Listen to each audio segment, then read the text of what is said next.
Hello and welcome back to another episode on the Ambassador Sports Network. I'm your host, Dalito Kulameka. I'm Shane Dunkley. And I'm Eric Reed.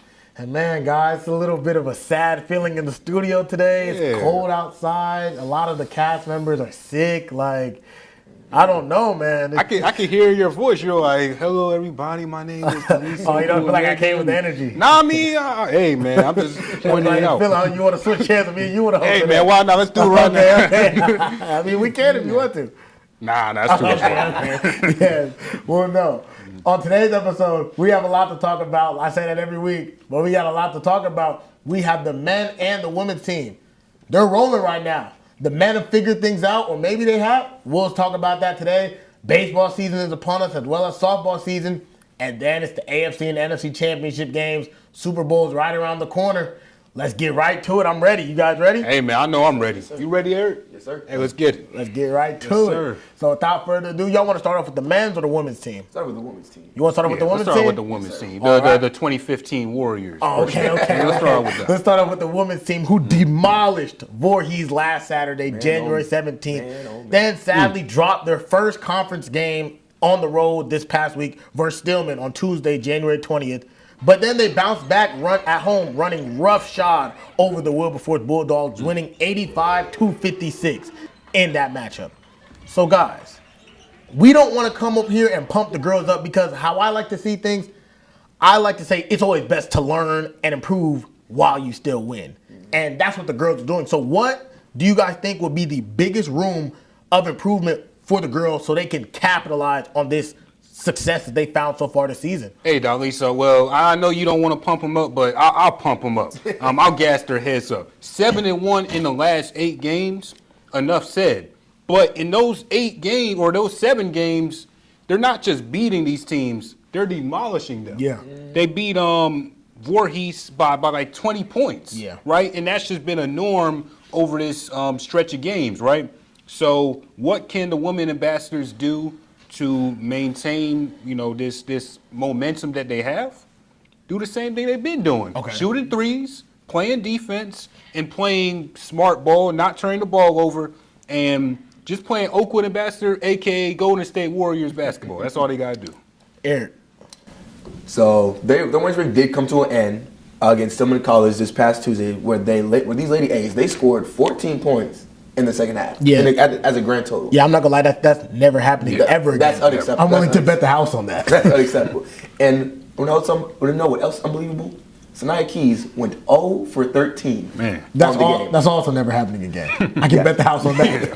This is not a common occurrence for this team. If you look at her shot diet, those are shots you wanted to take. Just Yes. those little baby shots underneath the rim. And unfortunately, they didn't find the rim. Yeah.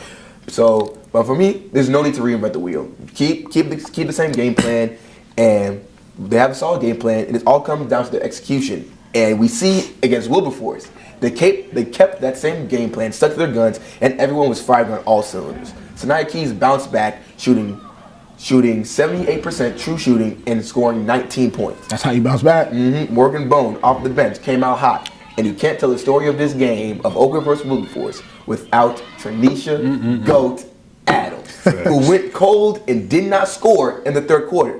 Put this camera on me. She did not score in the third quarter and still finished the game with 31 points and shot wickedly efficient 84% true shooting. After going cold, mind you. I rest my case. And I just want to also harp on that because Joseph Moran, he's not feeling too well right now, but he was telling me all night, did you know that Tranisha Adams, what she did, shooting 8 threes and making 8 threes in that game versus Wilberforce, that was a school record. That's never been done before in a women's game. No woman. So Tranisha Adams, still setting records every time we come up on here. First is 1,000 points. First women's player to ever do that. She's shooting 45% on over 100+ threes on the year. Another record. And now making 8 threes in a game, going 8 for 13 from the 3-point line, or 8 for 12. I can't remember. 8 for 12. Yes. 31 points. Come on. Come on. And so I'll bring it back to the question where what can these girls improve on? I think we saw a little bit in that Stillman game what we need to exactly improve on, what the girls need to exactly improve on, because in that game they shot 26% as a team from the field and only 9% from the three-point line as a team. Tanisha Adams was the only woman on that team to make a three. She made 2, went 2 for 6. But everybody else, you got Shania Sanders, 0 for 7. Kamaria Murray, 0 for 6. Jaylenia Thomas, 0 for 1. Those are shots that girls have to make. This can't just be the Tanisha Adams show. Sanaya Keys, 0 for 13. I don't think that's ever happening again. And we saw versus Wilberforce the very next game, 19-9, right back to her dominant self. But I think that Stillman game might have exposed a few things that if the shooting were to go cold, the girls still have to find other ways to score. Like Shania Sanders, she lives outside of the three-point line. She still finished that game with 7 points. So I don't believe she's going to go 0 for 7 again. Kamaria, I don't believe she's going to go 0 for 6 again. But if that's how it is and the shots just aren't falling, which is how basketball is, some shots don't fall that day, I believe the girls still have to find ways to be impactful on the court and put the ball in the hoop, because you can't score 14 total points in the second half against a conference opponent. So if that's what I'm looking on to see what can these girls improve, because it's very hard to choose what they can improve on when you're 12-6 on the year, 8-1 in conference play, and it's just a chugging engine that just keeps on going, a demolition force. You see a conference opponent, we see our home games. I struggle finding what to keep the hype about by the third quarter, because we're up by 20 already. So that's just what I would say. Shane, do you have anything else? But that's a testament to how good this team really is. It's when true. you look at the Stillman game, all those factors, missing shots, turnovers, everything, best player going cold, 2 best players going cold. The Ambassadors still lost by 10 points, and from my understanding, we're up at the half. Yes. Right? So that's a testament to how good this team really is, even if we aren't always, splashing them threes and efficient from the field, we can still compete. And down the road, you're going to have games like this. I know both of y'all said you're never going to see it again, but not to fear-monger anybody, but you just might. You might. Right? It might be a random tournament game where, you're just slugging it. You're taking it back to the 90s. You got to use your big, all that, right? And you just got to be able to win the blowouts and win the close ones. So I feel like this team is battle-tested. And if we do get another close game like that Stillman game, I feel like we have the coaching and the players to get past it. And lastly, what I want to say is, I know Eric was very hard on Sanaya Keys after that Washington at Venice game. I can't remember exactly what she shot from the free throw line, but it was bad. In this game, against the past game versus Wilberforce, Sanaya Keys, 5 for 5 from the free throw line. 100%. I love to see it. Sanaya Keys. That's a type of improvement that we talk about. After going 0 for 13, her worst game in her young college career, bounces back with 19, 6 rebounds, 5 for 5 from the free throw line. And that was a chippy game in that third quarter when Tanisha Adams couldn't get the ball in the hoop. The Ambassadors, you would think, oh, this is a tight game. You look up at the scoreboard, the Ambassadors are up 15, 17 points. But it feels closer than that. The Wilberforce girls were getting into Keys' head. They were talking. The refs had to stop the game a few times. They didn't throw no text, but it was chippy basketball, as it is in conference games in this part of the season. But no, the girls kept their composure. Sanaya Keys started dominating in the paint, getting back to what she does, back to the basket, easy baskets. And then we saw the explosion in that fourth quarter where they outscored the Wilberforce Bulldogs 32-17. Tanisha Adams on a tear. So these girls, if they improve on the things we just stated, I believe we might be the HBCUAC champions and actually go to the actual NAIA tournament. No doubt. Later on down this year. So that's something I cannot wait for. Hey, man, I'm ordering the tickets tonight. You ordering tickets tonight? All right. So now the girls, they have 2 upcoming games versus Russ College, January 29th, this upcoming Thursday. And then they will be back at Ashby Auditorium Saturday night, January 31st, in a rematch versus Stillman College. So I'm looking very forward to that game versus Stillman. Saturday night at home.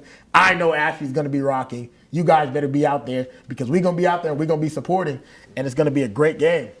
So now let's switch over to the men's team. This is who I wanted to start the show with, but you guys want to go with the girls, so we can do that. But the men's basketball team. Listen, audience and you guys, listen very closely to what I'm about to say. Guys, they are 2-3 in their last 3 games, winning 2 of those 3 games, with wins at home versus Voorhees and Wilberforce. I believe this is a change in the status quo. Dare I say, a new era of Oakwood basketball? Hey, we This is the first time sweeping a conference opponent with Voorhees. They won both games this year versus Voorhees in the past 3 years. The win versus Wilberforce this past Thursday, that was the biggest win over a team in the past 3 years.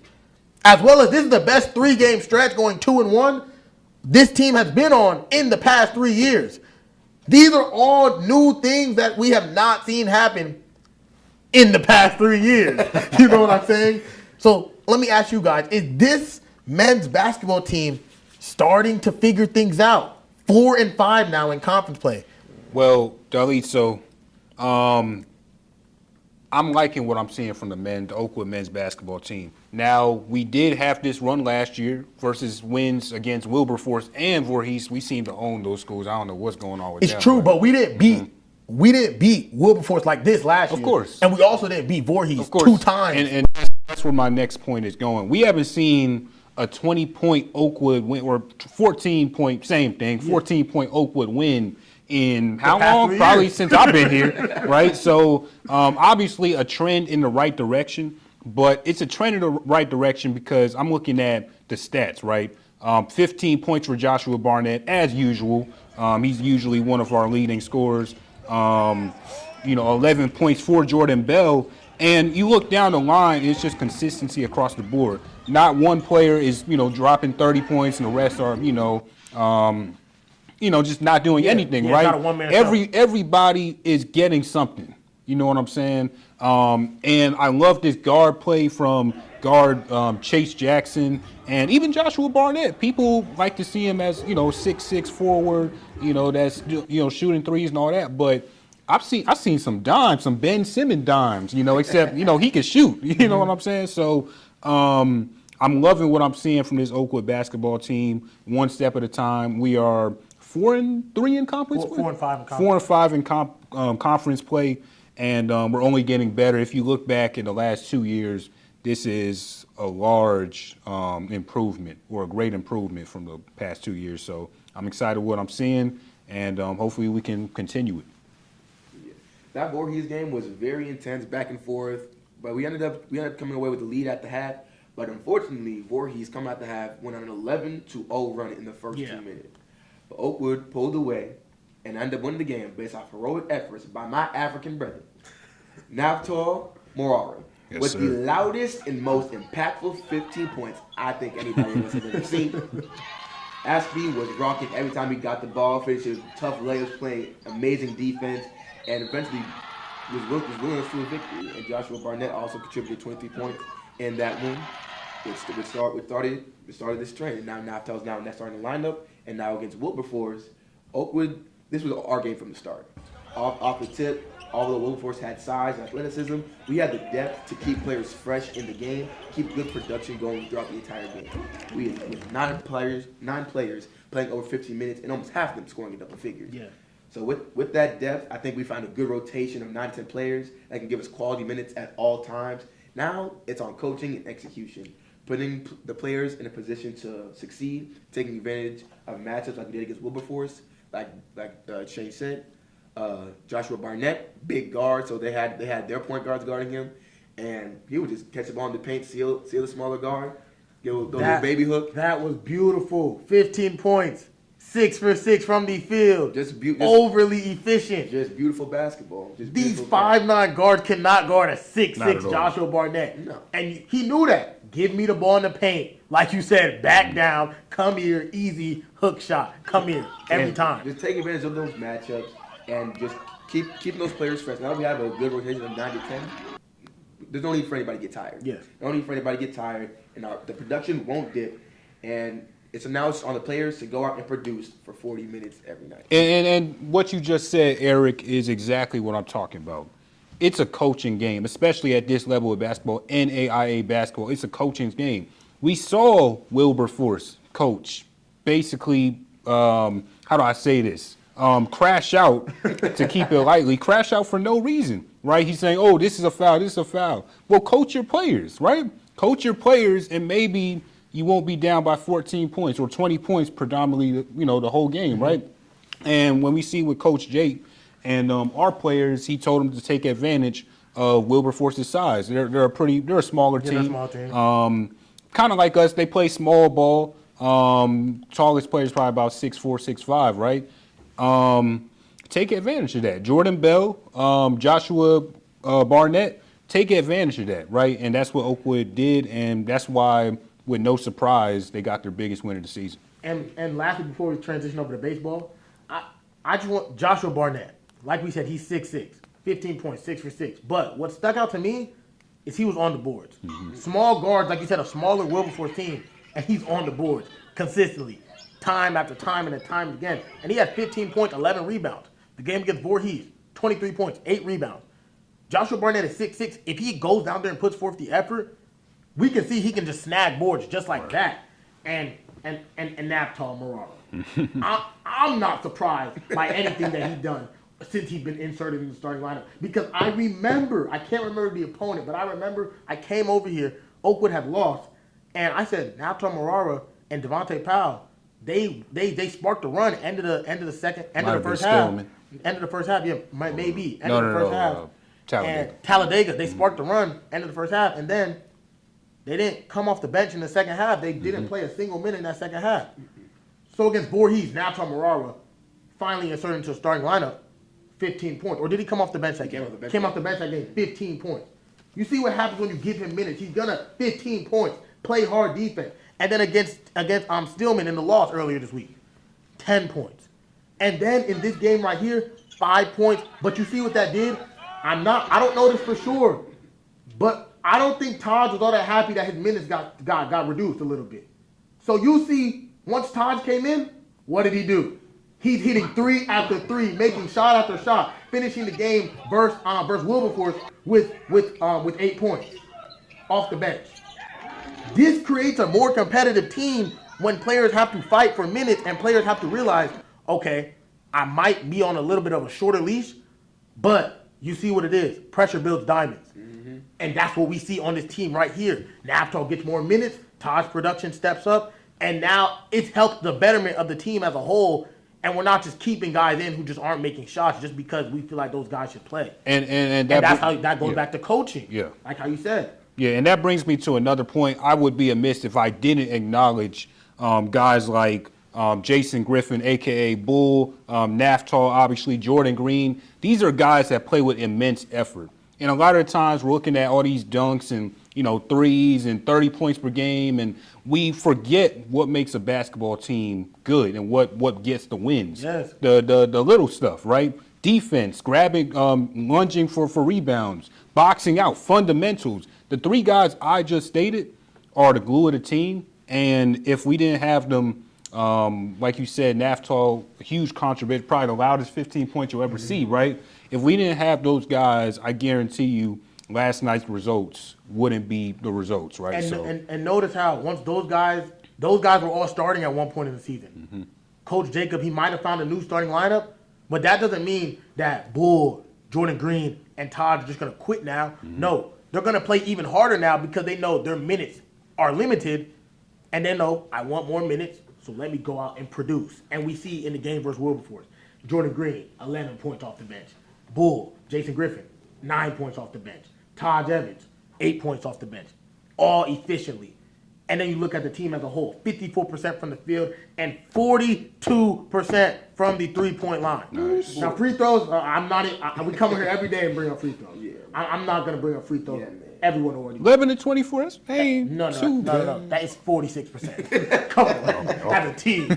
I was trying to give it a better. I'm not even going to get into that. But we see the team only shot 12 total threes, but they made 5 of them. Okay. If you're going to shoot at that clip and play hard on defense and play hard on offense, like I said, 4-5 in conference play, this ambassador team, I believe, is turning the corner. I think, like you said, Eric, this 10-man rotation that it seems to have found, I believe that's the recipe for success. And the men have 2 upcoming games as well. They'll be looking to avenge a previous 60-59 loss in the upcoming matchup. Jordan Bell didn't play that first game versus Russ. They'll be playing Russ this Thursday, January 29th, on the road. And then they'll be back at Ashby Auditorium as well Saturday night, January 31st, in a rematch versus Stillman. So, wow. And I think this is the first men's basketball segment where we didn't really mention Jordan Bell. Exactly. That should show 11 points, though. Just how much and how deep this team is. So, I'm excited for this Ambassador men's team and the women's team. And now, Shane Dunkley, you've worked very closely with the baseball team, so let's go check out what you got. Them interviews for us? Oh, yeah. No doubt. Let's go check them out and preview this baseball season. Most definitely. Looking back at last year, this was a 2-win team. I think 2-41 on the season. Before then, I think it was 1 win, and before then, it was 0 wins, right? So, with a whole new roster of guys, with a lot of guys getting picked up in, in signing day, what are your expectations for this season in particular? Well, my expectation is to come out the gate swinging and coming out the gate playing fundamentally sound baseball. Just protecting the baseball, pitchers throwing strikes, us putting the ball in play, doing the small things well. Biggest thing is just playing together as a team. I've always done more with less, man. So this is nothing new to me. God has blessed me with this opportunity, and I just look forward to the opportunity that awaits me. Like I stated earlier, baseball season is here. They play January 29th, this upcoming Thursday. They have a doubleheader versus Brescia University at 12 p.m. And I believe the second game should start around 3 p.m. And then they play Brescia again on Friday, January 30th at 12 p.m. Great job with the interview, Shane. Appreciate it. It was cold, though. I'm not going to lie. Oh, my fault, bro. My fault. Jeez. Hey, I'm used to John being there. My bad, bro. Oh, so this is Eric. You want to dap him up? Nah, but chill, bro. Double dapper. All right. But, yes, let's talk about that interview we just heard with newly implemented Coach Stubbs. I'm fired up. Just started December 1st, said he's used to working with he's used to having more than less, and he's used to making that work. That spoke volumes to me because this showed me that he's not complaining about the unforeseen coaching circumstances, having to come to the team late into the offseason. He's saying, no, I'm used to this, and we're going to go out here, and we're going to have some fun. He knows this team. This is the 4th year of the baseball program. First year, won 0 games. Second year, won 1 game. Last year, in the 3rd year, won 2 games. This year, you've been telling me this since last year. You believe this team, with all the recruits, can win 10-plus games. And after hearing Coach Stubbs, he made a believer out of me. I believe they can also win 10-plus games in conference. Eric, what do you have to say? Yeah, with Coach Stanley being named the new head coach over this break, there could be some expected hiccups and growing pains. But with all the recruits that came in and with that amazing interview by you, Shane, I think there's a lot to be excited for. I think there's a lot to be excited for this team. I think they could just continue going linear and continue to get better. Yeah, and when I look at the last 3 years, I've been covering this baseball team since my freshman year of college, right? So I've been around these guys. A lot of guys have came and gone through the program, players. And when I look at this year's roster, and how do I say this without being disrespectful? How do I say this? This year feels like the most college baseball team that we've had at this Oakwood team. And obviously, when you start a program, there's some growing pains, and you have to have somebody play baseball, right? So, not a diss on the past guys, of course, right? Come on, Chris. First year of the program, I was about to go try out. Come on, bro. But even when I was talking with Jordan, right, one of the seniors on this team, he said one of the main difference in recruiting from his freshman year, I was still a senior in high school, and his senior year in college, it's just leaps and bounds. Like, there's just a lot of top recruits. I think we've had at least more than 10 new recruits come in from last year, and these guys aren't just bodies. These guys are legit recruits, pitchers. We got a bunch of speed and pitching, guys that can just throw 80 like it's nothing. My boy Q, got to shout you out, man. One of the best lefty pitchers in the NAIA conference. And, of course, Jordan, Kari, the veteran leadership for this team. I'm calling it right now. This team is going to win 10 games or more. And, you could have that up to me. You know what I'm saying? You can. You heard it here first. Yeah, you heard it first. 10 Right. games. Exactly. 10 flush games. I also co-signed that. And, I mean, we're not going to stay on them for too long. Season's going to start, but Of course. Come next week, next recording, we're going to have a lot to say about this team. So I'm very excited for that. And now, without further ado, let's kick it off to our last segment. Talk about how, Josh Allen, he's sadly not going to that Super Bowl this year. And let's recap and let's talk about the upcoming games and Super Bowl. AFC and NFC Championship games are here. I'm glad John is not here because he was ready to go in on what Josh Allen did and his underperformance. It's all good. And I personally did not want to be the one to hear. I've been hearing it now, and I didn't want to hear it on camera. So we're just gonna get right into our AFC and NFC game championship prediction. Oh, excuse me. Can we not feel anybody from our couch this episode, please? Come on. Can we refrain from that? All right, that was taken out of context. Ruben Bain, I did feel you. See, now it's just worse, though. Come on now. But let's stay on topic. AFC and NFC Championship game this Sunday. Broncos versus Patriots at 2 p.m. Central Standard Time, 3 p.m. Eastern, and then Rams Seahawks later, 5:30 Central Standard Time, 6:30 Eastern. So guys, what are your thoughts on these two games? Hey, Broncos versus Pats. I'm going to say it won't be the first time the Patriots have lost a playoff game to a backup quarterback. Jeez. Won't be the first time they lost to the Broncos either. Shout out Nick Foles. The Broncos defense is elite. And honestly, these are two teams that have been on my fraud watch all year. And the big thing in football. Choose one. The big thing in football is any given Sunday. That's a big thing. Any given Sunday. And I have faith in Sean Payton, this Broncos defense. And if Jarrett Stidham can perform in this system, mediocre. So you think a mediocre Jarrett Stidham could bring? So are you counting on that though? Yes. So you're counting on a mediocre Jarrett Stidham to bring the Broncos to the Super Bowl? Yes. Shane. Okay. Firstly, what's your NFC pick though? Seahawks. Okay.